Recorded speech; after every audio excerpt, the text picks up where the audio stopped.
We live in a world that's just screaming for attention. But today, we're going to explore a pretty radical idea: the art of quiet wealth. It's this powerful mindset that separates the people who look rich from those who truly are rich. And trust me, the masters of this game, they operate in total silence.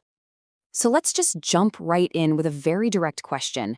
I want you to really think about this. Would you rather look like a millionaire or actually be one? Now, it sounds like a no-brainer, right? But as we're about to see, those two things are often completely different. And sometimes they're even pulling in opposite directions. And that question brings us right to the heart of this whole idea: quiet wealth. What is it? Well, you can think of it as the art of having a bank account that's making a ton of noise while your lifestyle is whisper quiet. It's the exact opposite of all the flash and flexing we see all over social media. And this table just lays out the battle perfectly, doesn't it? On one side, you've got loud money. That's the whole Instagram flexing culture, the TikTok shopping hauls. It's all about trying to get noticed. But then you have quiet wealth, and that's about the opposite. It's about disappearing, building systems that work for you, and most importantly, being too busy enjoying your freedom to worry about your fame. So how do they actually pull it off? Let's break down the first of three key habits. And here's the secret: it's not about what they buy. It's about the one thing they value more than anything else: their time. It all starts with learning how to buy it back. And this visualizes the huge mindset shift right here. For most of us, when a big paycheck comes in, the first thought is, okay, time to upgrade my stuff. A better car, a bigger TV, you know the drill. But the quiet wealth approach, totally different. They take that same money and use it to buy back the one thing you can never, ever get more of: your time. And look, this isn't some pie-in-the-sky theory. It's incredibly practical. Think about it. Hiring a home cleaner means you just bought your entire Saturday back. Using a virtual assistant to handle scheduling means you just reclaimed hours of mental energy. Even moving closer to work to kill your commute, these are deliberate, strategic moves to get your life back, hour by hour. So really, it all comes down to asking a totally different question. The ultimate luxury isn't a thing. It's owning your own calendar. So you have to stop asking, what can I buy? And you start asking, what annoying task can I pay someone to do so I never have to think about it again? All right, on to the second habit. This one really gets into the psychology behind why we spend our money. It's called escaping the logos, and it's all about fundamentally changing where you get your sense of validation from. And this right here gets to the core of the why. The fake rich run on external validation. They need you to see the logo, to recognize the brand, to give them that nod of approval. That's how they feel successful. But the quietly wealthy, they're running on internal validation. They already know their balance sheet. So honestly, they couldn't care less what anyone else thinks. So what does this actually look like in real life? It's the no-logo lifestyle. It means driving a 5-year-old, perfectly reliable, maybe even kind of boring Honda instead of leasing a flashy new luxury car. It's about choosing a high-quality, unbranded t-shirt over one that's just a walking billboard for designer. The focus is always on quality and durability, never the name.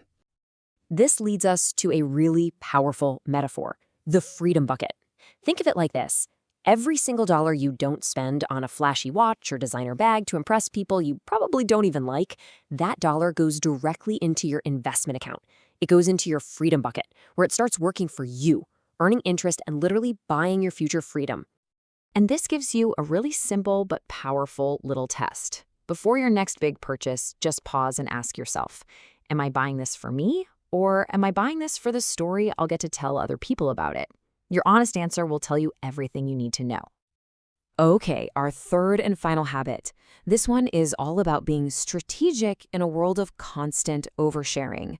It's realizing that your financial privacy is one of your greatest assets. It's about becoming a financial ninja. And here is a critical truth for our time. We're constantly told that attention is the new currency. But when it comes to your money, attention isn't an asset, it's a massive liability. Every person who knows you're doing well is a potential problem, a potential awkward request, or a potential scammer. And you can see this play out in a super simple, everyday conversation. Someone asks, hey, how's business? The loud money answer is to broadcast success. It's our best month ever. But the quiet wealth answer, it's to downplay everything. We're doing okay. Always understated, always under the radar, even when things are amazing. So why all this secrecy? What's the point? It's to avoid paying the social and family tax. And you know what this is. It's that constant drain on your energy and your resources that happens once everyone knows you're the person with money. It's the awkward requests for loans, the endless bad business pitches from relatives. Staying quiet helps you avoid paying that tax altogether. So here's the core philosophy of the financial ninja. Your public brand should be your character. Your actions, your integrity, how you treat people. Your net worth, that needs to be a completely private number, period. All right, so we've covered the whole philosophy, but philosophy is one thing, action is another. So how do you actually start living this way? Let's get tactical with a super simple checklist for your first 3 moves toward quiet wealth.